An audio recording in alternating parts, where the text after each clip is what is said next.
श्री राम जय राम श्री राम जय जय राम। सिय लखन जेहि विधि सुख लहहि, सोई रघुनाथ करहि सोई कहहि। कहहि पुरातन कथा कहानी, सुनहि लखनु सिय अति सुख मानी। जब जब राम अवध सुधि करहि, तब तब बारी बिलोचन भरहि। सुमिरि मातु पितु परिजन भाई, भरत सनेहु सीलु सेवकाई। कृपा सिंधु प्रभु होहि दुखारी, धीरज धरहि कुसमौ विचारी। लखि सिय लखनु बिकल होई जाहि, जिमि पुरुषहि अनुसर परिछाहि। प्रिया बंधु गति लखि रघुनंदनु, धीर कृपाल भगत उरचंदनु। लगे कहन कछु कथा पुनीता, सुनि सुख लहहि लखनु हरु सीता। राम लखन सीता सहित, सोहत परन निकेत। जिमि बासव बस अमरपुर, सची जयंत समेत। सीता जी और लक्ष्मण जी को जिस प्रकार सुख मिले, श्री रघुनाथ जी वही करते और वही कहते हैं। भगवान प्राचीन कथाएं और कहानियां कहते हैं, और लक्ष्मण जी तथा सीता जी अत्यंत सुख मानकर सुनते हैं। जब जब श्री रामचंद्र जी अयोध्या की याद करते हैं, तब तब उनके नेत्रों में जल भर आता है। माता पिता कुटुंबियों और भाइयों तथा भरत के प्रेम शील और सेवा भाव को याद करके कृपा के समुद्र प्रभु श्री रामचंद्र जी दुखी हो जाते हैं, किंतु फिर कुछ समय समझकर धीरज धारण कर लेते हैं। श्री रामचंद्र जी को दुखी देखकर सीता जी और लक्ष्मण जी भी व्याकुल हो जाते हैं, जैसे किसी मनुष्य की परछाई उस मनुष्य के समान ही चेष्टा करती है। तब धीर कृपालु और भक्तों के हृदयों को शीतल करने के लिए चंदन रूप रघुकुल को आनंदित करने वाले श्री रामचंद्र जी प्यारी पत्नी और भाई लक्ष्मण की दशा देखकर कुछ पवित्र कथाएं कहने लगते हैं, जिन्हें सुनकर लक्ष्मण जी और सीता जी सुख प्राप्त करते हैं। लक्ष्मण जी और सीता जी सहित श्री रामचंद्र जी पर्णकुटी में ऐसे सुशोभित हैं, जैसे अमरावती में इंद्र अपनी पत्नी शची और पुत्र जयंत सहित बस रहा हो। जोग वही प्रभु सिय लखनहि कैसे, पलक बिलोचन गोलक जैसे। से वही लखनु सिय रघुबीरहि, जिमि अविवेकी पुरुष शरीरहि। एहि विधि प्रभु बन बसहि सुखारी, खग मृग सुर तापस हितकारी। कहे राम बन गवनु सुहावा, सुनहु सुमंत्र अवध जिमि आवा। फिरे निषादु प्रभु ही पहुँचाई, सचिव सहित रथ देखे सियाई। मंत्री बिकल बिलोकि निषादु, कही न जाय जस भयउ विषादु।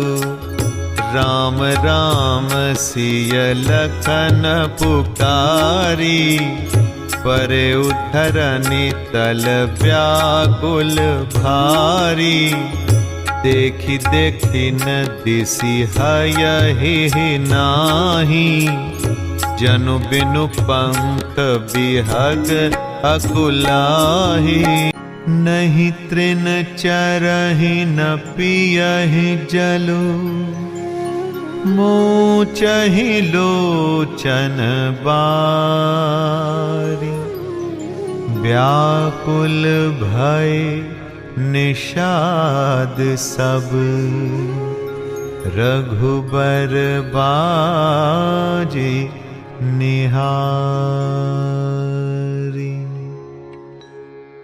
प्रभु श्री रामचंद्र जी सीता जी और लक्ष्मण जी की कैसी संभाल रखते हैं, जैसे पलकें नेत्रों के गोलकों की।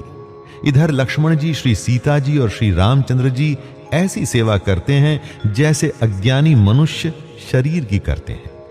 पक्षी, पशु, देवता और तपस्वियों के हितकारी प्रभु इस प्रकार सुखपूर्वक वन में निवास कर रहे हैं। तुलसीदास जी कहते हैं, मैंने श्री रामचंद्र जी का सुंदर वन गमन कहा। अब जिस तरह सुमंत्र अयोध्या में आए वह कथा सुनिए। प्रभु श्री रामचंद्र जी को पहुंचाकर जब निषाद राज लौटा, तब आकर उसने रथ को मंत्री अर्थात सुमंत्र सहित देखा। मंत्री को व्याकुल देखकर निषाद को जैसा दुख हुआ वह कहा नहीं जाता। निषाद को अकेले आया देखकर सुमंत्र हा राम, हा सीते, हा लक्ष्मण पुकारते हुए बहुत व्याकुल होकर धरती पर गिर पड़े। रथ के घोड़े दक्षिण दिशा की ओर जिधर श्री रामचंद्र जी गए थे देख देख कर हिनहिनाते हैं, मानो बिना पंख के पक्षी व्याकुल हो रहे हों। वे न तो घास चरते हैं न पानी पीते हैं, केवल आंखों से जल बहा रहे हैं। श्री रामचंद्र जी के घोड़ों को इस दशा में देखकर सब निषाद व्याकुल हो गए। हरि धीरजु तब कहै निषादु, अब सुमंत्र परिहरहु विषादु। तुम पंडित परमारथ ज्ञाता, हरहु धीर लखि विमुख विधाता।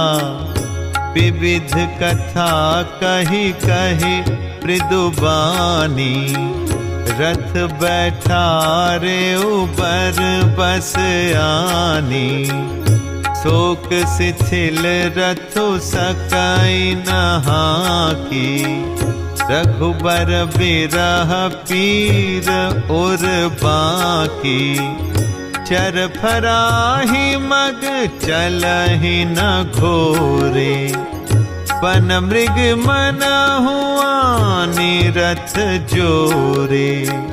अढ़ुकी परही फिरी हे रही पीछे, राम वियोगी विकल दुख तीछे।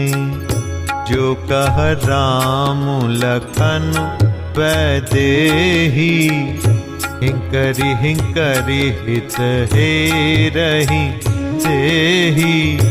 बाजी बिरह गति कही किमि जाती, बिनु मनि फनिक विकल जेहि भांति।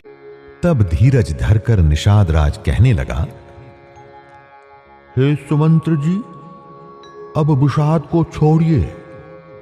आप पंडित और परमार्थ के जानने वाले हैं। विधाता को प्रतिकूल जानकर धैर्य धारण कीजिए।